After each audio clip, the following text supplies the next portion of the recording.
ذرا غور کیجئے گا، حسینیت ماضی کی یاد کو زندہ رکھتے ہوئے مستقبل کی تعمیر کا نام ہے۔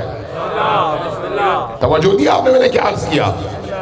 حسینیت 61 ہجری کو سامنے رکھتے ہوئے پوری دنیا کے اندر آل محمد کی حکومت قائم کرنے کی جد و جہد کا نام ہے۔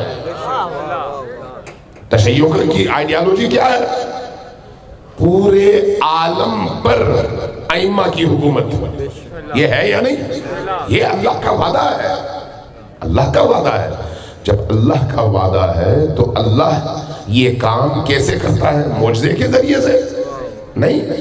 اگر اللہ نے معجزے کے ذریعے سے بزور طاقت اور بزور قدرت کرنا ہوتا تو مجھے یہ بتائیں، کائنات میں کوئی ایک مشرک ہوتا یا نہ ہوتا؟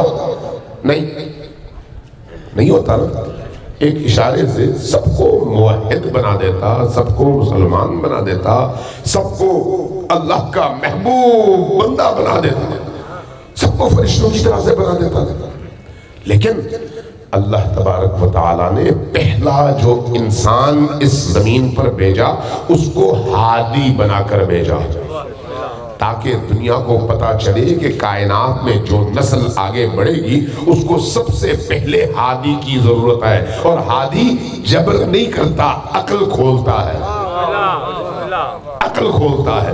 اس لیے 1,24,000 انبیاء آئے، لیکن ہر نبی اپنے دور میں مختلف مشکلات کا شکار بھی رہے۔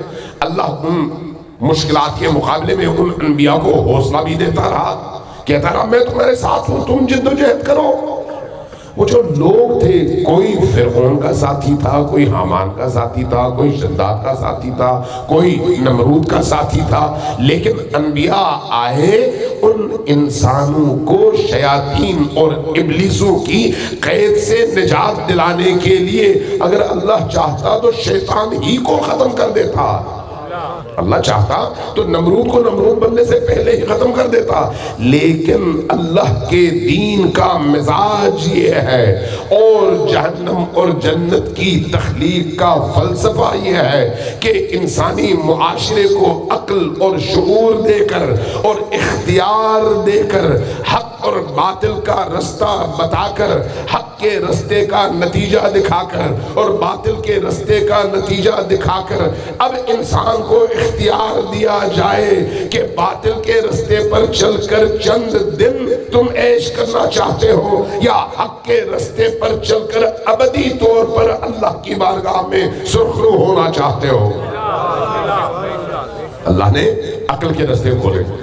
یہی وجہ ہے کہ اللہ نے اپنے مقرب ترین بندوں کو، انبیاء کو، اولیاء کو، ائمہ کو، حسین ابن علی جیسی ہستی کو، آپ ذرا سوچئے اللہ کی بارگاہ میں حسین سے زیادہ عزیز کون ہوگا؟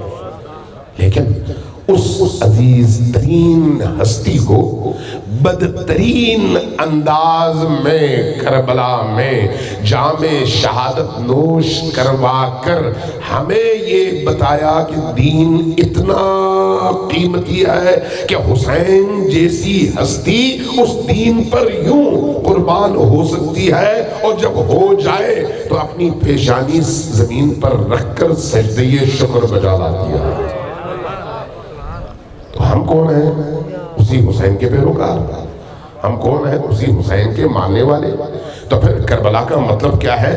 وہ جو روح ہے حسین ہے، اس روح حسین کو زندہ رکھنا، اپنی صفوں میں، اپنے گھروں میں، اپنے بچوں میں، اپنے اداروں میں، اپنی گلیوں میں، اپنے قبیلے میں، اپنی بستی میں، اپنے شہر میں روح حسین کو زندہ کرنا۔ اور یہی سب سے بڑا فریضہ ہے۔ اگر روح کربلا زندہ ہو جائے تو شیعہ اور سنی کے درمیان تفریق ختم ہو جائے گی۔ روح کربلا اگر زندہ ہو تو معاشرے کے اندر حمیت پیدا ہوگی، شجاعت پیدا ہوگی. اس حمیت اور شجاعت کے نتیجے میں معاشرے کے اندر کوئی مسلمان ہو یا غیر مسلم سب اٹھیں گے حق کے دفاع کے لیے اور ظلم کے مقابلے کے لیے. حسین ابن علی کا قیام کس لیے ہے؟ ظلم کے خاتمے کے لیے. حسین کو چاہنے والوں کی زندگی کا ہدف کیا ہونا چاہیے؟ ظلم کا خاتمہ. وہ ظلم اپنے آپ سے شروع ہوتا ہے کہ میں خود ظلم نہ کروں اور دوسرے کو بھی ظلم نہ کرنے دوں. جب میں اتنا مؤثر ہوں گا کسی معاشرے کے اندر کہ کسی کو میں ظلم سے روک سکوں تو پھر ظالموں کی آنکھیں کھلیں گی اور وہ اس مدافع مظلوم کو، یعنی مظلوم کے مدافع انسان کو ختم کرنے اور محدود کرنے کی کوشش شروع کر دے گا. یہی کچھ ہم نے پاکستان کی اس تاریخ میں دیکھا. اس لیے عزاداری سید الشہداء آزادی کی فکر، آزادی کی روح ہے، اور عزاداری سید الشہداء جہاں پر ہوگی وہاں پر ظلم کے خاتمے کی تحریک بھی ضرور ہوگی. اگر عزاداری ہو لیکن ظلم کے خاتمے کے لیے ہم اٹھ نہ سکیں تو پھر وہ عزاداری سید الشہداء کی عزاداری نہیں ہے.